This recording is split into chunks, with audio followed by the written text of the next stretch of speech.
it's hard to grow up. I know it's hard to grow up, but it's time to grow up. I know it's hard to grow up. I know it's hard to grow up, but it's time to grow up. Hi, my name is Camilo, and today we're going to read The Fighter of Lake County. And today we have a special guest. Would you like to introduce yourself? Hello, my name is Amy. I'm excited to be here, and I'm excited to read this book that I've never heard about. Do you read books? I do, when I have the time. What kind of books do you read? At least like mythology or autobiographies. Have you read a book like this before? I don't think I have. I think we should dive into the book. Sure. Chapter 1, Crossing Borders.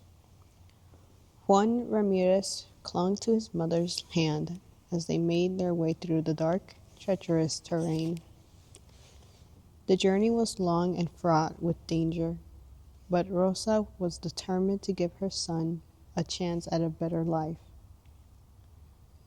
They had left behind everything they knew, carrying only the hope that the United States would offer them a future free from the violence and poverty that had plagued their hometown. The first days in Lake County were a mix of relief and disorientation. They had made it across the border, but now they faced the daunting task of starting over. The city was a cold and unforgiving place, with its towering buildings and endless streets. Juan and Rosa found themselves in a small, cramped apartment shared with another family who had also recently crossed the border. Privacy was a luxury they couldn't afford, and every day was a struggle just to get by. Rosa quickly found work cleaning houses in the wealthier neighborhoods of Lake County. The pay was slow, but it was enough to keep them afloat. Juan, on the other hand, was thrust into the American school system, where he quickly realized how different he was from the other kids. The language barrier was the first and most obvious challenge, but there were others too. The way he spoke, the way he dressed, the way he spoke, even the way he looked set him apart. At school, Juan became an easy target for bullies. He didn't understand the insults they hurled at him, but the tone was unmistakable. He felt like an outsider, constantly on the defensive. The teachers, though well-meaning, often didn't know how to help him. They saw him as just another immigrant kid who would probably drop out before high school. But Juan was determined to prove them wrong, even if he wasn't sure how. At home, Rosa tried to shield Juan from her own fears and frustrations. She wanted him to focus on his studies, to make the most of the opportunities she had fought so hard to give him. But Juan could see the exhaustion in her eyes, the way her hands trembled after a long day of work. He knew that they were barely making ends meet, and it filled him with a sense of guilt that he couldn't shake. Despite the hardships, there were moments of hope. Juan began to pick up English, slowly but surely, and he found solace in the few friends he made at school. Other kids who understood what it was like to be different. Rosa, too, found small joys in her new life, whether it was in the kindness of a client or the warmth of a sunny day.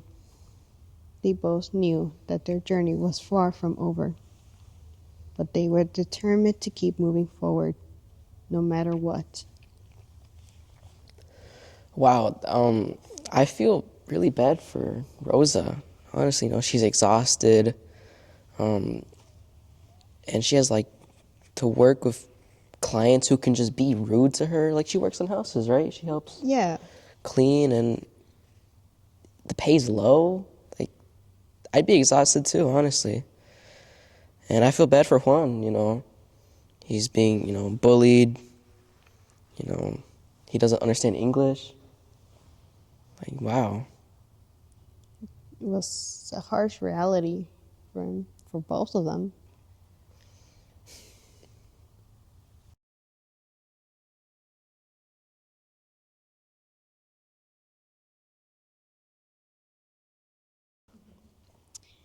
I think we should continue chapter 2. I'm invested in this story now. Honestly, I'm also kind of interested. I'll read chapter 2. All right. Chapter 2, The Cold Reality of Poverty. As the years went by, the weight of poverty bore down on Juan. He saw the way other kids lived with their nice clothes, packed lunches, and birthday parties. At home, there's no such luxuries. Rosa did her best to stretch every dollar, but there were times when they had to choose between paying the rent and buying groceries. Juan often went to bed hungry, his stomach growling in the dark, a constant reminder of their struggles. The winters in Lake County were particularly brutal. Their small apartment was drafty, and no matter how many blankets they piled on, the cold always seemed to seep in. Rosa worked long hours to keep the heat on, but there were days when the gas bill was just too high. On those nights, they would huddle together for warmth, Rosa telling Juan stories of the warm, sunny days in Mexico that felt like a lifetime ago. At school, the taunts and teasing never ceased. Juan learned to keep his head down, to avoid the kids who made fun of him for wearing the same clothes every day.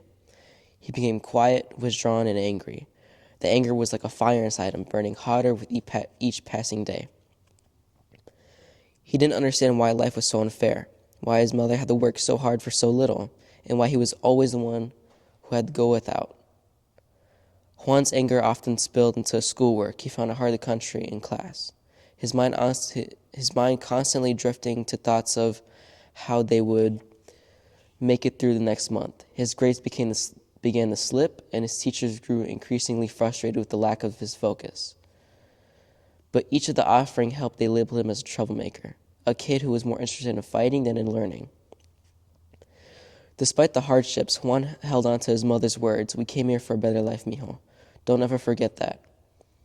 But as the days turned into years, it became harder and harder to believe that dream.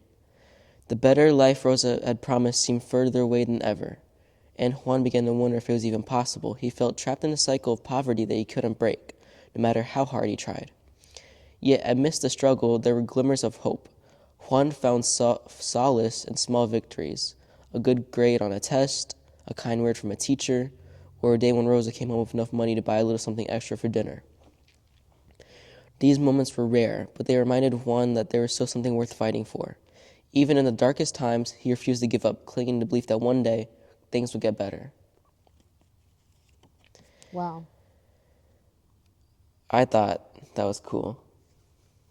I really did, you know. Yes, I can understand how much he has struggled in his life. From days to years. You know, it's the same with chapter 1. I feel bad, especially this book is based on real life, a real life story. So just like all that anger like trapped inside of him, burning even hotter each passing day. I wonder what he's gonna like put that into, what he's gonna do with that, because it's making his grades slip, Mm-hmm. So I think we'll find out in chapter 3. Hopefully. And I want to say thank you, Amy, for coming on to this project. It's new, and I just want to say thank you. Thank you for inviting me. I'm really invested in this story, and I wonder how it's going to play off. And I just want to say to the community of Lake County, you're invited on here. You can read a chapter, share your story, And I want to say thank you for taking your time to read this book with us. So, what's your favorite book? Leave a comment, like it, that's all. And I'll say thank you. Have a good day. I know it's hard to grow up. I know it's hard to grow up.